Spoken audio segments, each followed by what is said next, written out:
5 people have been killed by dogs in the UK this year. 10 died last year. It seems that more people are dying since the pandemic. One breed of dog being blamed particularly is the American Bully XL. Dr. Lawrence Newport is a lecturer in law at Royal Holloway and also a YouTuber and blogger who can perhaps tell us a bit about this. Good morning to you. Hello, good morning. Now, I think I'm right in saying that you're campaigning to ban these dogs. I'm campaigning for either a ban, which I think would be probably the fastest solution, or for some kind of license for dogs of this kind. And why is that not the current case, current situation, do you think? There's some complexity around this. The Dangerous Dogs Act in 1991 banned several breeds of dogs, including what's known as pitbull types.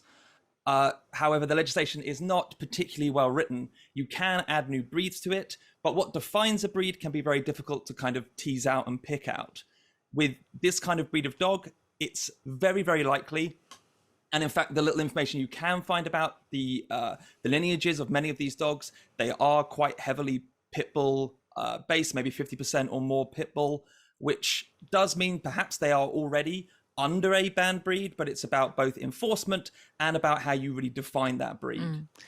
Whenever we talk about dangerous dogs, there are obviously people very invested in this who will say, it's not the dogs, it's the owners. But both.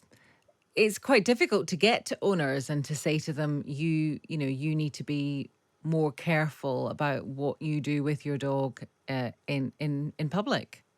Yeah, there's also there's like two different issues here really, which is one, dogs in public are mostly a risk to other dogs. These very large, very powerful dogs that their background, of course, the breed background is dog fighting. They have a whole different way of instigating fights. They don't go through the usual negotiation tactics that other dogs do. You'll read often in these attacks that the dogs seem fine one minute and completely different the next. You'll see with like most breeds of dog, they heckle up and they show their teeth and they have a negotiation. But in dogs that were originally bred for fighting, a lot of that just isn't present, because if you show you're going to be aggressive, it gives the other dog a chance to attack you first. Now So they don't show the normal signs of aggression, Yeah. which makes it difficult for owners too. And it's worse when emphasis is on the owner, when a lot of these, when a lot of the information around these breeds is not upfront about just how difficult they can be. You're a lecturer in law, a YouTuber and a blogger. Why have you got involved in this? Were you affected by this in some way? I wasn't directly affected. What I have noticed is suddenly a lot of very, very large, sometimes 50, 60 kilo pitbull type dogs. And I began to ask, well, how has this happened? When did this happen?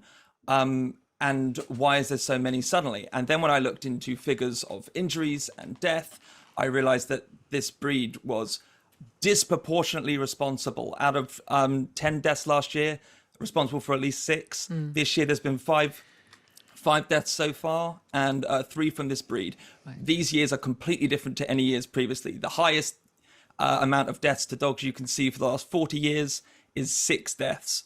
But last year we hit 10. We're halfway through this year. We're already on 5. Yeah. The question that we were discussing this in the office earlier, and we're trying to think what we would do in a situation like this if a dog was attacking someone or perhaps a child that we were with. Is there any advice through all the reading that you've done about what on earth you do if you come up against one of these dogs? Well, there's some difficulty to this too. A lot of the advice on this is purposefully I wouldn't say purposely, but I'd say definitely unclear. People are so worried about stigmatizing the breed, they don't really give very good advice. The general advice is to grab the hind legs of the dog and lift it higher. Oof. And put your hand under its collar. Your best option is probably to try to use a lead or something to basically choke them until they stop. Because the one problem with these dogs, fighting dogs, they don't stop once they start. They can grip onto trees, they can rip, branches off of trees with no problem. And when they grip onto dogs or other people, they don't let go when people are crying or upset, like other dogs might break. Because if you're in a fight situation with a dog to the death, which is what these dogs were bred for, it's suicide to stop. So your only real option is to try to incapacitate the dog as quickly as possible. Right, goodness me, it sounds absolutely terrifying. Lawrence, thank you. It's Dr. Lawrence Newport, lecturer in law at Royal Holloway. Why do people have these dogs? There's no good reason to have a dog like that, is there? No plausible, specious reason to have a dog other than you want a dog.